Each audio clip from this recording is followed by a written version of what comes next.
ఏకాదశి అంటే ఏమిటి? తొలి ఏకాదశి రోజు ఎందుకు ఉపవాసం ఉంటారు? శ్రీ మహావిష్ణువు నిద్రలోకి ఎందుకు వెళ్తారు? పిల్లలకు పిండి పదార్థం ఎందుకు తినిపిస్తారు? రాజులు ఋషులు కూడా ఈ వ్రతాన్ని ఎందుకు పాటించారో తెలుసుకోవాలనుకుంటే ఈ వీడియో పూర్తిగా చూడండి. ఆషాఢ మాసంలో వచ్చే తొలి ఏకాదశి, దీనినే శయన ఏకాదశి అని కూడా అంటారు.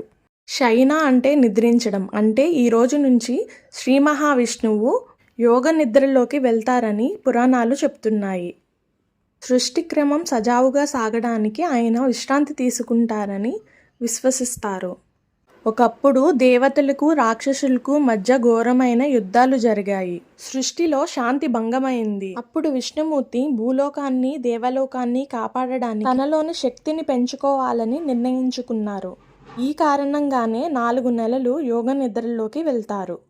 అందుకే ఆషాఢ మాసంలో వచ్చే ఏకాదశి నుండి కార్తీక మాసంలో వచ్చే ఏకాదశి వరకు 4 నెలల పాటు విష్ణుమూర్తి శయన స్థితిలో ఉంటారని పురాణాలు విశ్వసిస్తున్నాయి.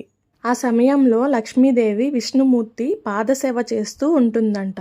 ఈ ఏకాదశి రోజున పెద్దలు ఉపవాసం చేస్తారు.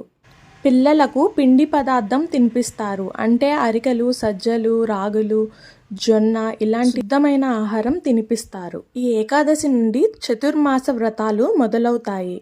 శుభకార్యాలు ఆపుతారు. పుణ్య తీర్థయాత్రలుగా చేస్తూ ఉంటారు.